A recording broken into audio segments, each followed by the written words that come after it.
पवनपुत्र हनुमान की अद्भुत कहानी मजेदार और प्रेरणादायक। बहुत समय पहले की बात है, जब धरती पर देवताओं और राक्षसों की कथाएं हर जगह सुनाई देती थीं। उसी समय एक ऐसा बालक जन्म लेने वाला था जो आगे चलकर शक्ति, भक्ति और साहस का सबसे बड़ा प्रतीक बन गया। वो बालक थे हनुमान। हनुमान जी का जन्म। हनुमान जी की माता का नाम अंजना था और उनके पिता वानर राज केसरी थे। लेकिन हनुमान जी को सबसे ज्यादा पवन पुत्र कहा जाता है, क्योंकि वायुदेव की कृपा से उनका जन्म हुआ था। कहते हैं कि अंजना माता ने वर्षों तक तपस्या की थी। उनकी भक्ति से प्रसन्न होकर देवताओं ने उन्हें एक अद्भुत पुत्र का वरदान दिया। जब वो बालक पैदा हुआ तो उसके चेहरे पर चमक थी, आंखों में शरारत और शरीर में अपार शक्ति। बचपन से ही हनुमान बहुत चंचल थे। उन्हें खेलना, कूदना, उड़ना और नई नई शरारतें करना बहुत पसंद था। कभी वो पेड़ों पर झूलते, कभी पहाड़ों पर चढ़ जाते और कभी आसमान में उड़ने की कोशिश करते। सूर्य को फल समझ लेने की मजेदार घटना। एक सुबह की बात है, आसमान में लाल लाल चमकता हुआ सूरज उग रहा था। छोटे हनुमान ने जब उसे देखा तो उन्हें लगा कि ये कोई बड़ा सा लाल फल है। उनके मन में तुरंत ख्याल आया, वाह कितना सुंदर फल है, अगर मैं इसे खा लूं तो कितना मजा आएगा। बस फिर क्या था, हनुमान जी ने एक लंबी छलांग लगाई और सीधे आसमान की ओर उड़ चले। हवा उनके साथ थी, बादल उनके पास से गुजर रहे थे और वे तेजी से उस लाल फल की ओर बढ़ते जा रहे थे।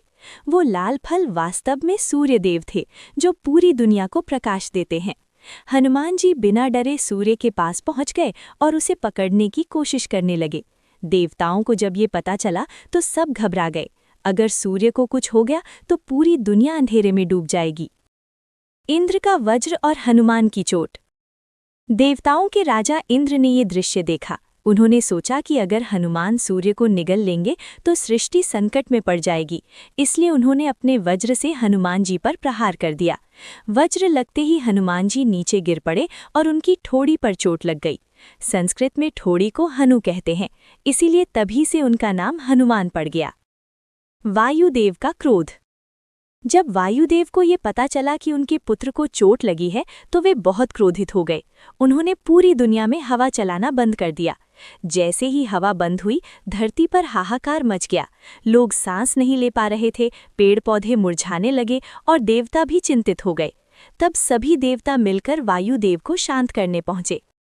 देवताओं को अपनी गलती का एहसास हुआ। उन्होंने छोटे हनुमान को कई अद्भुत वरदान दिए। इंद्र ने कहा कि अब उनका वज्र कभी हनुमान को नुकसान नहीं पहुंचाएगा। सूर्यदेव ने उन्हें ज्ञान और बुद्धि देने का वादा किया। विष्णु ने उन्हें अपनी भक्ति का आशीर्वाद दिया। ब्रह्मा ने उन्हें लगभग अजेय होने का वरदान दिया। इन सभी वरदानों के कारण हनुमान जी अपार शक्ति, बुद्धि और साहस से भर गए। बचपन की शरारतें। हनुमान जी बचपन में बहुत शरारती थे। वो ऋषियों के आश्रम में जाकर कभी उनके कमंडलू छिपा देते, कभी ध्यान करते समय उन्हें परेशान कर देते। एक दिन ऋषियों ने उनकी शरारतों से तंग आकर उन्हें एक हल्का सा श्राप दिया। उन्होंने कहा कि हनुमान अपनी शक्तियां भूल जाएंगे और उन्हें तभी याद आएंगी जब कोई उन्हें उनकी शक्ति याद दिलाएगा।